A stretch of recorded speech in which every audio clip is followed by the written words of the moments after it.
Welcome to Career Coffee Chat Live. I'm your host, Erin Urban, certified career strategist and executive coach, helping driven, experienced professionals remove career roadblocks and achieve more impact, influence, and income.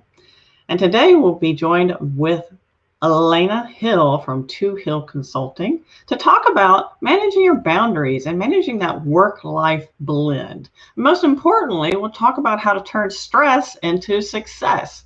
So if you're just tuning in, please say hi, say your name, say where you're from. I'd love to talk to you and say hi and give you a shout out this day, lovely day that it is. Hi, Jesse. He's tuning in from Fulshire. So if it is your first time and you never tuned into a Career Coffee Chat show before, do know that we'll be pausing from time to time because we want to engage with you and answer any questions that you might have. So I'm really excited to have you here on the Career Coffee Chat show today. And if you've never seen my smiling face before, you can learn more about me at coachurban.com. And don't forget that there is a Career Coffee Chat podcast as well, available on all the major channels, and you'll find out more information about this in the event link as well if you're interested. Now, about our guest, we're super excited to have Alana Hill from Two Hill Consulting. And Alana Hill is a queen of resiliency. She is the queen of turning stress into success. And what Alana does is she is an international change and leadership expert. And she is also an international speaker and author. And she has several books out, in fact, and one of those is What's Your Catalyst? The Power of Managed Change. And that's her most recently released book. Alana is also an inspiring speaker and professional and consultant who leads professionals to overcome change challenges in their lives and in their organizations. We'll be talking more about the new normal, and we are in the new normal right now with remote work being more prevalent and having to manage this work-life blend. How does that work? How can we set boundaries? And most importantly, how can we turn a challenge into something that actually fuels and ignites our lives to better experiences? And not lose your mind in the process. So if this sounds like something you're interested in, you're in the right place, because Alana Hill is the queen of resiliency, and I'm thrilled to have her on the show. So we'll discuss how to make the most out of our current challenges. Hi, Amy. Glad to see you tuning in from Sugar Land. And hi, Christine, coming in from Hopewell Junction, New York. Yes, she says, yes, it's a real town. And Michelle, glad to see you tuning in from Florida, seeking opportunities in DC. Good to have you join us. So without further ado, I'd love to introduce you to Alana Hill. Hey, Erin. How are you? I'm great. So thank you so much for having me.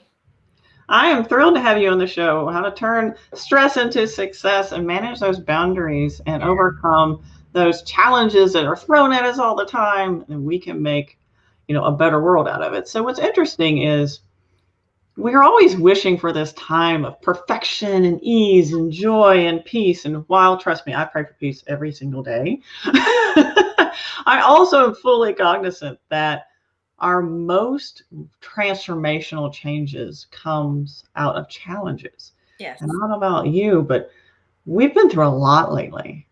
And while some of it is like, oh my gosh, this is so stressful, we also kind of have to admit we've come a long way in a very short period of time. Wouldn't you agree? Oh, yes, absolutely. I mean, I think 2020 really speaks to the innate resilience of people. And people are kind of waking up and going, you know what? I'm stronger than I thought. I'm tougher than I thought. I can adapt better than I thought. And and some people may not have given themselves enough credit in the beginning, and because we were all emotionally hijacked. I mean, and it was so hard to think, and we all had this cognitive fog, and we're like, does my neighbor feel like this? Yeah, your neighbor felt like that too. Yeah. Our friends felt like that. I mean, I remember thinking early on, I think it was when the news first hit and I first decided to move out to the country in our country house for the foreseeable future. I remember thinking, I was like, why am I feeling so much anxiety? Like, that's not my normal state. Like, I'm just like all the time. And I'm like, I'm perfectly fine. Like, remote work is normal for me. I haven't really changed a lot. I have this opportunity to serve people at a higher level. yet I'm feeling stressed and panic. Why is that? Well, it's because I'm responding empathetically to everything else that's going on. Did you feel the same way when you were coaching and consulting with organizations? What kind of feedback did you get about that? Oh, I mean, people were literally in a sheer panic because, when you think from the business side, there was this incredible fear of the unknown. I serve a lot of oil and gas clients, excuse me, and in that industry, I mean, on that day, oil went to negative. I mean, so it was kind of the same day the Houston rodeo was canceled, and it was just kind of the day that Houston stood still. And I just remember it so clearly and vividly. And sadly, with it being March, and March is already a really emotionally tender month for me. It's my oldest son's birthday, and I lost my oldest son to cancer 6 years ago.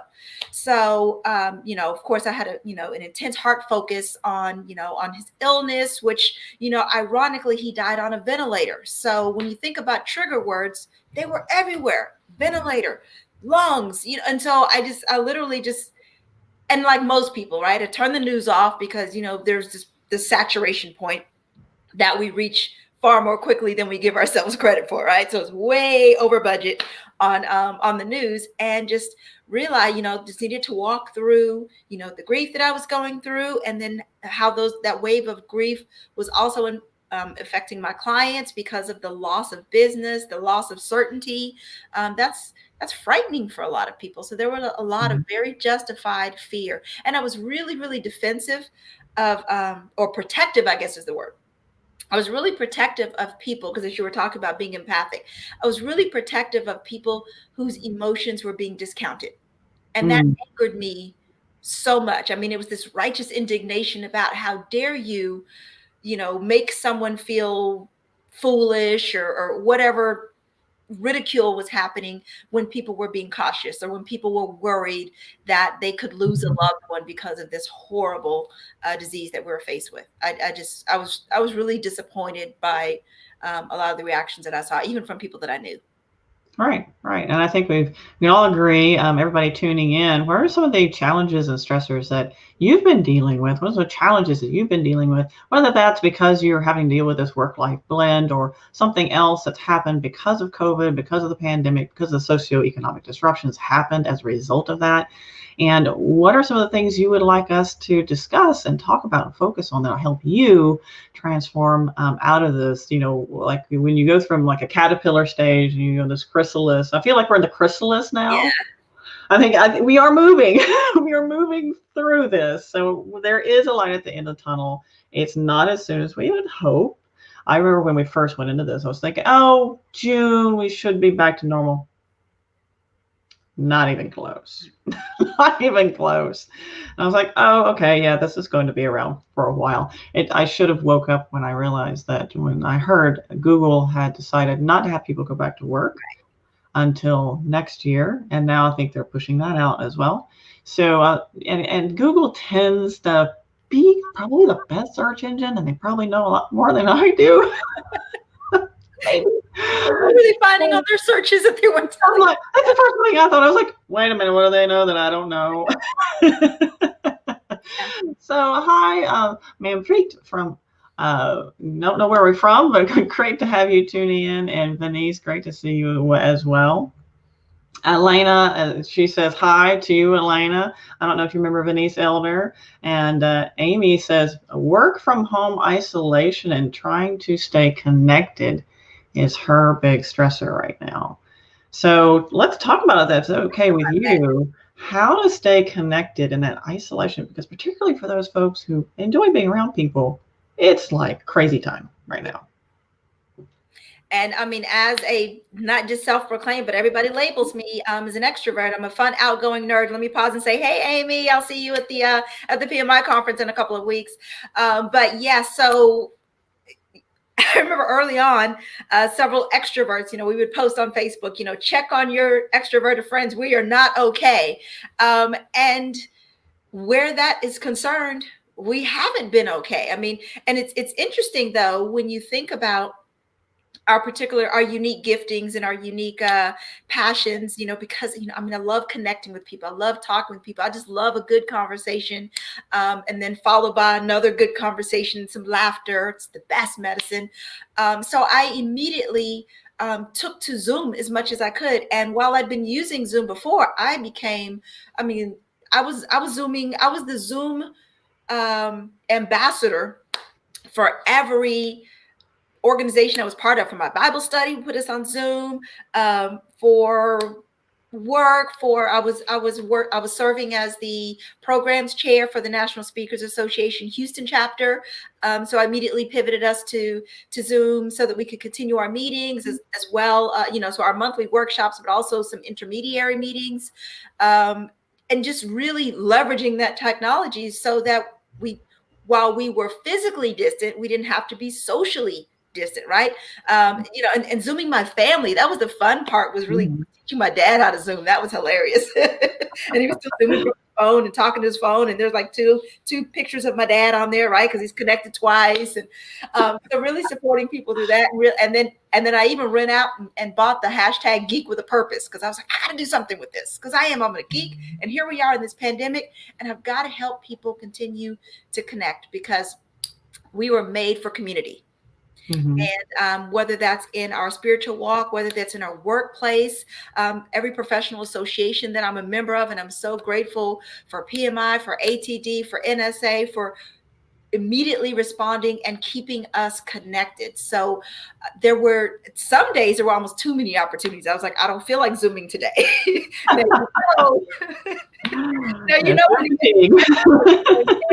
not today.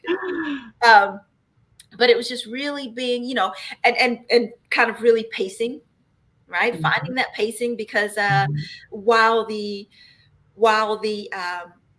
connection was necessary, knowing that not just in Houston, not just nationally, but globally, we were grieving. And grief takes on so many different forms. So it was a really, really tender time to be around people. And so you just knew that you wanted to be more careful with your words and be careful with people's hearts, because you're being responsible for their hearts. And so I never wanted to say or do anything that would, like I said, insult anyone's grief journey, because there were people who I knew that were like immediately laid off, that immediately lost work. And there were people that were going to work and they weren't sure if they were going to have a job. So the amount of unease and uncertainty just required an extra dose of compassion. Exactly. And at all levels too. I show up. Yeah. Yeah. At all levels. From friends to my clients' CEOs. I had one CEO, and she was literally in tears. She was like, Erin, she's one of those that's a wonderful leader. She's a heart leader. She's a heart-driven leader. But she knew that she was doing the best she could, but she wanted to do all the things and like be there for everybody. She's kind of absorbing all this psyche and emotional empathic impact from her entire team, her entire organization. And that was a lot to take on. So just being able to be there for her and giving her a safe space to process what she was dealing with, so she could be, come out of that stronger. Right. So, part of it is, if you don't have someone there to help create that safe space for you, creating that safe space so you can just be, and also be okay with whatever emotions you're processing. There's nothing wrong with you. You're not broken. You're not bad. You're not underperforming because you're having a bad reaction to something, or you're struggling through some of this. And as we're starting to roll through and starting to roll out of, but we're starting to roll through this experience, just know that you don't have to be everything for everybody. Yeah. I don't know about you, Alana, but do you remember all the, you should be writing a book and learning a new language and all this free time on your hands? I'm like, no. Yeah, I was laughing this morning that my Spanish proficiency has not changed. That was, it was one of those, I should obviously, brush off, and, now's a great time to really get that Spanish fluency like you promised, and you should bang out 2 more books and have 3 online courses. Yeah, so it didn't take long before I just accepted that my productivity wasn't where I wanted it to be. And then you add in, in the work from home dynamic, so many people they didn't say, oh, please, please, please let me work from home. You know, I really want to work from home because this is something that I just desire and aspire to do. Yeah. People were forced to work from home. So we know what happens in the change curve when you're forced. You have to get to the point of acceptance. And so many people were even having to accept that that was the dynamic that they were forced into. And even Mhm. myself, as someone who years ago, please, please, please let me work from home, took it all the way up to the almost to the C-suite of Big Blue when I worked there. And assisting that, this is a great way to work, and being a pioneer in teleworking. um, so even with that background and that experience of knowing the benefits of virtual workplaces and virtual teams, even I still had to say, okay, it's one thing to want it, it's another thing to have to do it. Mm. So the first thing is a mindset change, which is, shifting your language, so you don't really get to sit there and convince yourself, well, I choose to work from home, because no, you don't really choose to work from home. You can't even do that. There was no choice. The choice was taken Right. away. And so there were a lot of emotions to process about the fact that it wasn't a choice. Yeah, there is. And then there are some people who prefer to be remote. So Christine mentioned how, let me know how not to be jealous of people who continue from work from home, because not everyone is extroverted. So for those people who aren't, who prefer being in their nest, I have some clients, in fact, a large part of my client base is, people who are identify with being more reserved. And I taught this one girl, and she's like, we're walking through, okay, what's the best next step for me? What should I do? And she's talking about her nest and her office and her comfortable space she's developed for herself, that, self-care and all of that. Is whenever she talked about that, her voice lifted, and she just totally changed. I knew she was really attached to that existence physically for herself. I was like, okay, so whatever you do next, that has to remain. And the good news is, that can, in a lot of cases, but in the case of Christine, who just shared, she has to now go back to the work a couple of days a week. And my husband will be looking forward to doing the same thing as well. Although for him, he's of the mind that he'll get more done around other people, because as Amy's pointed out, that loss of the water cooler conversation Mm-hmm. is a big deal. I think we realize how much we actually get done in all those meetings and touch points that we sometimes complain about. Absolutely. I'll come back to Amy's point in just a second, but I wanted to touch on the being mindful of not being, or how are we careful to not be jealous of that? I mean, in my own household, from the moment, like I said, the day that Houston stood still, my husband wasn't afforded the benefit. I think it's still a benefit, even though for many of us it was a shocker that, oh my God, we have to work from home. It was a benefit that I think in time many of us adjusted to. But my husband had to keep going to work. So he's never had that work cessation that many of us had, to even kind of collect and process a lot of things that were going on. Um, and then of course there's the immediate concern that, wait a minute, especially early on, it was a novel virus. It is still considered a novel virus. There's so much unknown about it. And he had to kind of go out into it every day. So it's this whole, I'm sending him out into it every day. But then on the flip side, he couldn't just sit when he needed to sit. I had the benefit of being able to sit when I knew my body was saying, just sit, just stop today. And so, for those, whether you're back in the office or whether you're at home, I mean, there are pros and cons to both situations. Kind of resuming that face-to-face connection, and by face-to-face, mask to mask, I guess. There are, it energizes some people, so they need that. But I don't know. I just always live by the adage of being content in all circumstances, and or certainly trying to be, and being intentional about that. So realize that you've got some great advantages that someone else doesn't have. They've got some great advantages that you don't have, and just try to take that part in stride. I would encourage you that, because the comparison can end up getting you bound up, right? Oh, they get to do this, no, I get to do, so both can certainly work to your advantage. And to Amy's point, I love the water cooler talk, especially going back to the whole, what do extroverts do? and I've done some sessions for like PMI and other organizations about leading virtual teams, and it's really about incorporating that virtual water cooler talk into your team meetings, into those stand-up meetings, doing the how's everybody doing, not just the COVID check-in, but the pulse. They're people, they're breathing, see how they're feeling. And I love to help people have water cooler conversations effectively, having emotionally intelligent water cooler conversations. Especially, we're 30 days, well, we're less than 30 days away from the election now. And I won't demonstrate my excitedness about that, although I'm very politically active.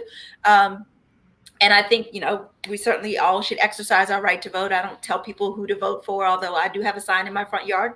You don't need to know it for.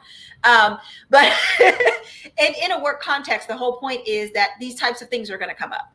And we have to be able to have these types of conversations or these mentions of what matters to us without shutting people down, because we bring our whole selves to the workplace, whether it's the virtual workplace or the face-to-face or mask-to-mask workplace. So we have to be mindful of how we respectfully have these conversations that allow people to be their authentic self in the workplace. That's a good point. Bringing your authentic self into any environment is so important, and also allowing other people theirs is also important, even if you don't agree. Yep. I know that through these challenging times that some people have been, great friends and have dissolved that friendship because of political differences or differences of other opinions. And I feel like that's a shame, because I will share with you that my own mother does not share my political standpoints. And not that I'm a strong political rah-rah person. I'm not, because I go beyond just the face of it. I go way deep. Right. But, and I know there's a lot of things that can be done. But it's not my purpose to bring all that to the conversation. That's me, and I need to allow her, Mm-hmm. and just offer her the opportunity to, have you considered this or not, and this, and ask people, oh, really, that's fascinating. Please explain more. Why do you feel that way? Mm-hmm. Instead of, well, that's not right, and blah blah blah. I mean, we're in the culture of tell, and we love to tell people what we think. But we struggle to listen sometimes. I want to say hi to Michael that's tuning in from the Houston area, and hi to Paula who's tuning in from Kansas City. Great to see you again, Paula. And if you have any questions about how to handle stressful situations as you start to either move back into the mask-to-mask office space, or whether it is during our remote work environment, if you're handling something you're not quite sure how to deal with it, whether that's showing up more authentically or whether that is dealing with challenging personalities in a remote space, how do you do that? How do you turn that stress into success? And as Alana mentioned earlier, it is a mindset. It's a narrative you tell yourself. Mm-hmm. A lot of times. I'm not trying to belittle stress, because I know personally that stress is a big impactor on my performance. But the first step is, what's the narrative? So Elena, would you like to share with us a little bit more about how do you turn stress into success? What's that process look like to you? So being a trained and practicing project manager for years, and emphasizing change management, how change impacts people, is really kind of beginning with the end in mind. One of my favorite Covey principles, but really giving myself room, especially in this climate and in this space, giving myself room, a lot more grace, a lot more freedom, a lot more flexibility to accomplish what I need to accomplish. And by that, and so when I say beginning with the end in mind, is really being clear on what matters right now. Because what your goals were for 2019, and as you're coming into 2020, we all had a 2020 vision. Well, if you haven't adjusted those for your current set of circumstances, then you're setting yourself up for failure. You're not setting yourself up for success. And so success is really defined as accomplishing goals that you've committed to. So it's really about what that commitment looks to in that season. I'm very big about asking yourself. One of my favorite quotes from Ecclesiastes is, "This the season? To everything there is a season." And 2020, from a season standpoint, it's just a very, very different season. So you may have entered in January with this ideal. You may have mapped out your January. I'm that person. And I looked at that map. I didn't like throw it away. I didn't crumble it, but I looked and I said, okay, well, let's prioritize. This is still a high priority. This is still a high priority. This is going to get deferred. This is going to get deferred. This I might, I'll hold myself maybe to a 50%, by the end of the year, but you have to be willing to adjust your goals for your circumstances. As you mentioned, I can't be the queen of resilience if I haven't walked through numerous ups and downs and haven't had to reprioritize my work successes and my personal successes constantly, because that's what life is. We're constantly negotiating what those were.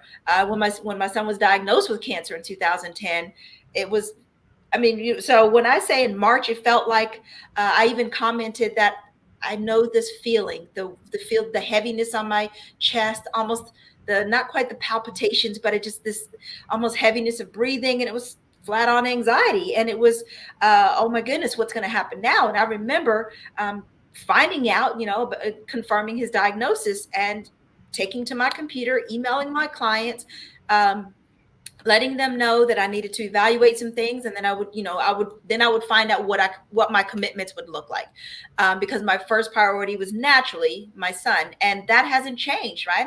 I'm still a mama bear, and when COVID hit, I was concerned about my kids. Two of them are adults. One of them is on the other side of heaven, but I've got one that was finishing his junior year in high school. So that was my most immediate concern.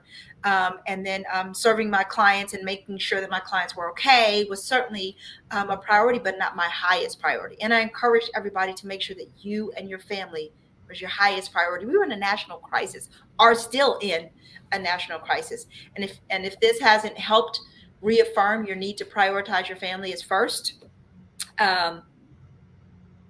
well, I was going to say, I don't know what will, but it's really a matter of, what professional commitments we can make in our personal season of life. And it's about evaluating that. Right. You made a very good point. I don't know about you who have tuned in, but if you feel this way, please do let us know, or if you have any questions about it. One of the things that I find with a lot of my clients is if they're currently gainfully employed, they are working ridiculous hours. Yes. They're not setting aside time for themselves. We mentioned that boundaries and managing work-life blend. They're not setting those boundaries. And part of it, I don't know how you feel about this, Alana, but do you feel like some of it is guilt? Mm-hmm. I have a job, therefore. Oh, survivor's remorse is a real thing, and something that I even had to kind of talk myself out of, because I know it's not a fallacy, but I know it's not something that I'm going to harbor, right? So many of our emotions, when we go to Plutch's model of our emotions, there's some that, yes, I accept this is the emotion that I'm dealing with this time, and this is an emotion. I'm like, oh, I reject this emotion. I acknowledge that I have it, but I will not let it consume or take space in my heart and in my life. And survivor's remorse is one of those, because it's a type of guilt. And guilt, while we acknowledge it, we don't let it take up residence. And one of the most effective ways to alleviate what could even look like guilt is to serve people, and not to serve out of guilt, but to just live your life other focused. And guilt never has a place in your heart, because you can look at guilt and go, well, it's A, I didn't make them lose their job, and B, I'm doing what I can, no more, no less. I'm not killing myself to prove anything, but I'm being other centered, and I'm committing to helping in whatever capacity that I can. And again, not overwhelming yourself in service. When COVID first hit, I committed to once a week driving to drop off food to people who were, because food insecurity was then and still continues to be a huge problem.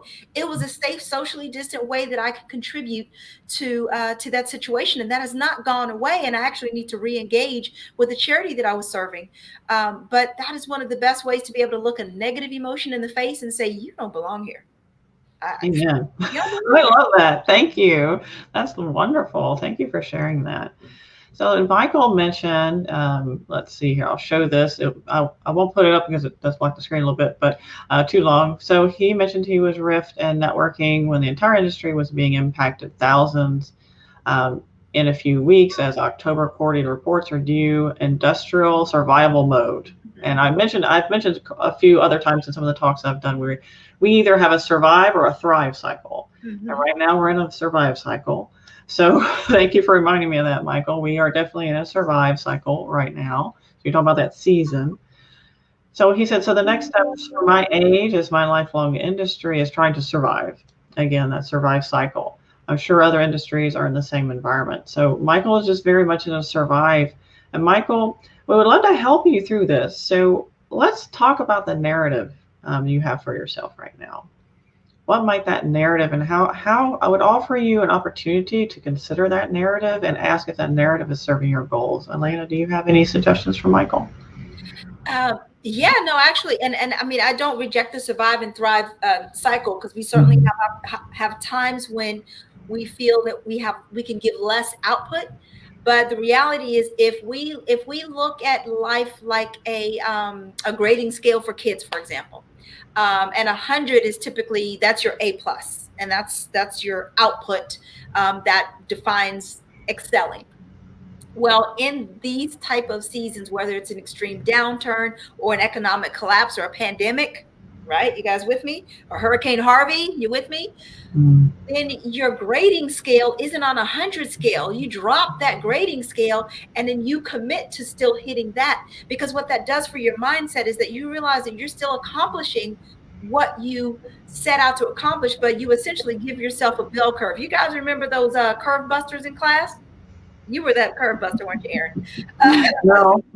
Yeah, they would throw the curve. We adjust those expectations, and because what this does for our not just our self-esteem, for rah-rah-rahing us, but our emotional well-being, is that it minimizes feelings of failure. Because feelings of failure is, if you maintain a 100 level of expectation in a season where at best you can give 40, 50, again, losing a child, or even the potential of losing a child. So this has been a 10-year journey from the potential of losing to losing, all in the same time. As I mentioned, 2020 was very similar to 2014. That was the year when I lost my son, but that was also the year that oil and gas tanked. If Houston recalls that. Sounding familiar to 2020, the only thing we didn't have was a pandemic that was affecting every other house. So being able to redefine what thriving looks like in a season is so powerful. And that is one of the keys to our resilience, is knowing that, you know what, this is a really rough year, but I've level set my expectations, and I'm still meeting those expectations. I'm not meeting 2019's expectations.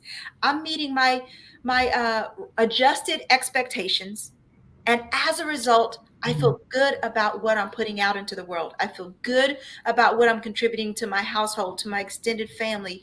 And it becomes really, really important. We say mindset shift, self-talk, whichever number you want to use for that. It's really about taking captive those thoughts and holding yourself accountable to what you can hold yourself accountable to. And that's important. And letting go of the things you cannot control. Absolutely. I mean, we cannot personally control the oil and gas industry, whether it's goes up or down. We cannot personally control the virus. Can't personally, make a magic wand and make that go away. I'd like to personally get rid of all mosquitoes. That's just a political statement. Yeah. I mean, so we're like on the 13th plague for 2020. I mean, what is this mosquito thing? Anyway, so other than that,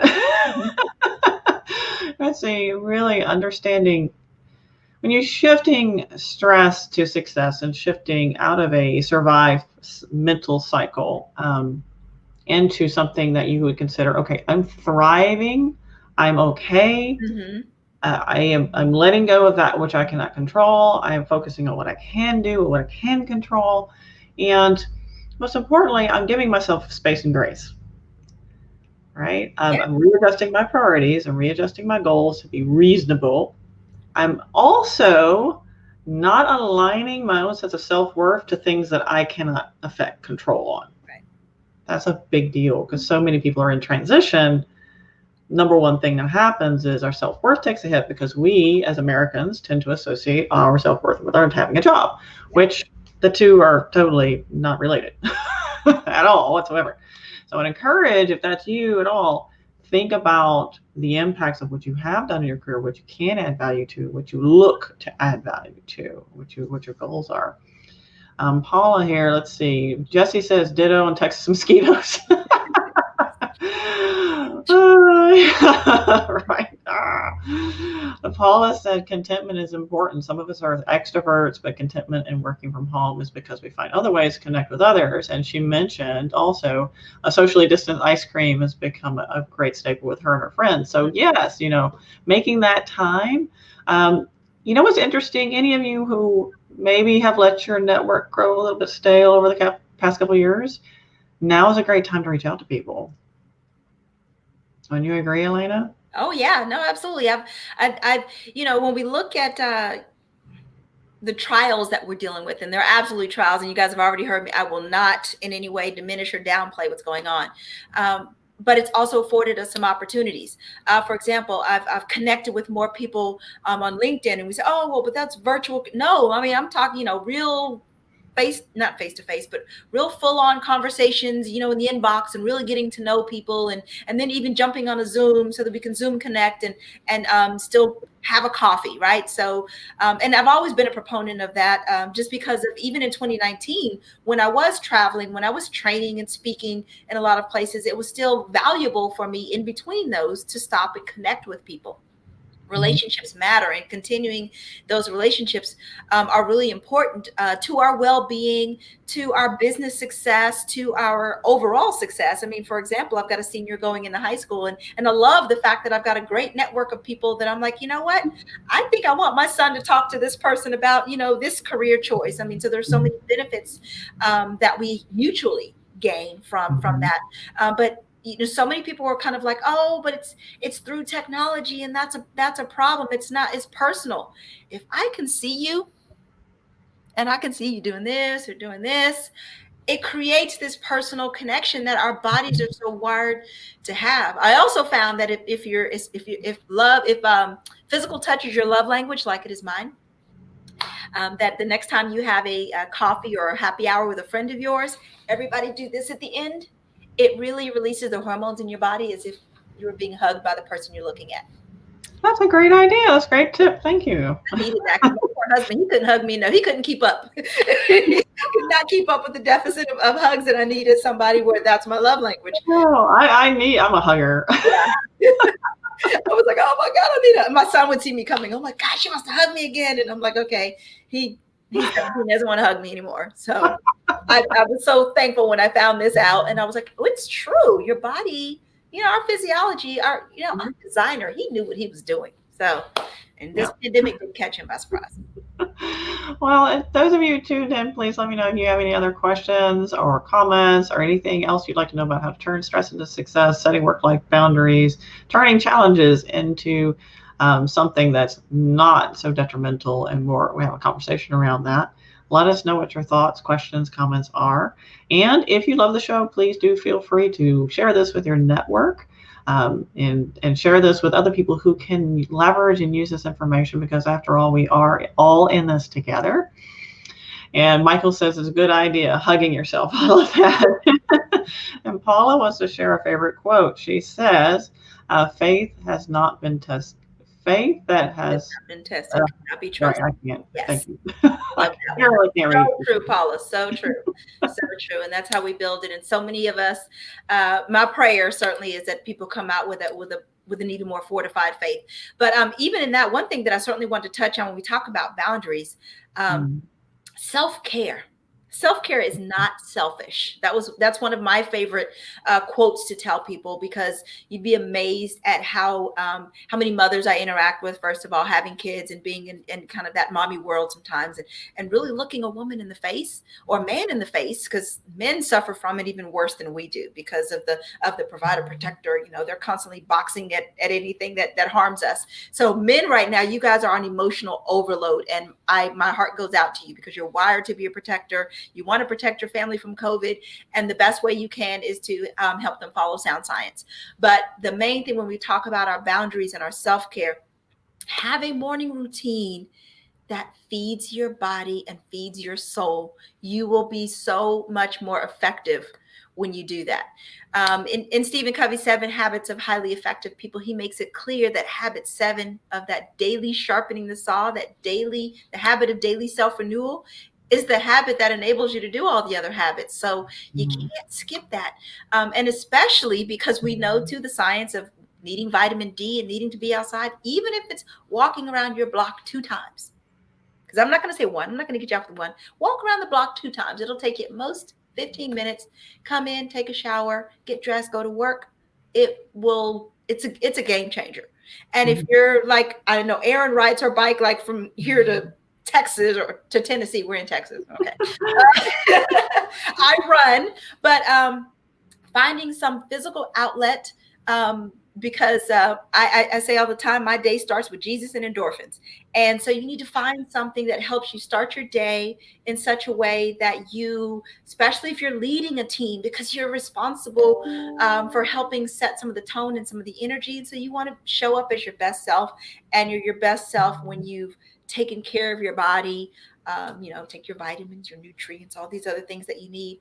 But neglecting our daily routines has been what is when I talk to people, has been one of the biggest hindrances to their ability to perform. Kind of, you can't roll out of bed and roll to the laptop, right? You need to ground, and that exercise, some days that's me sitting on the floor stretching, because that's still an exercise. So adjusting that up and getting away from Groundhog Day are definitely ways to kind of keep your head above water. Yeah, you made a very good point with Groundhog Day. And for those of you who've never seen the movie, you just get up every day and do the same thing over and over and over and over and over and over again. And you just, yeah, I'm sure that some of us feel like that. You're like, every day is the same day and it's never ending. But when you make it different, then it doesn't have to be that way. And I will second the motion to just do some exercise. When I'm coaching people into leadership and how to evolve into leadership or how to be better leaders, it's one of those foundational pillars is devoting time for yourself and exercise. Because if you don't take care of you, you're much less likely to take good care of your teams. That's very true. The hardest person to lead is yourself. So, Alana, do you have any parting thoughts for folks that are tuning in before we wrap up? Just really, as much as working from home is something that you're forced to do technically, you still don't have to treat it as something that you're forced to do. Look for the benefits and the blessings that come from it, the additional time that you've gotten back, and leverage that time for you. Don't just give any extra time that you have. Don't just give that to work. Give that to you. Give that to your family. Give it to what builds you up, and then that again it's going to pay dividends. So make those investments in yourself and reap those the rewards of that throughout your day and throughout your week, and just be intentional about it. Thank you so much, Alana. I really appreciate all of you that have tuned in today for the Career Coffee Chat show. And if you have not heard about it, I also have a Career Coffee Chat podcast as well on all the major channels, iTunes, Spotify, Amazon. Recently, I'm on Amazon. Who knew? Next day, right away. I'm kidding. So tune back in next week, Tuesday, 11 o'clock Central Standard Time for the Career Coffee Chat show. We'll be talking about all sorts of topics that are career related to help build you up, lift you up, and support you at the highest level so you can achieve more impact and influence in your life. And Alana, it is a deep pleasure. Thank you so much for tuning in. Please do check out her book. Check out her website. She has a book called, most recently, What's Your Catalyst? The Power of Managed Change. Fantastic book. And this will certainly help you now is more applicable than ever, I believe. So thank you, Rosanna, for saying hi. Amy says hi. Michael, glad to have you tune in. All of you, thank you so much. And until next time. Thank you.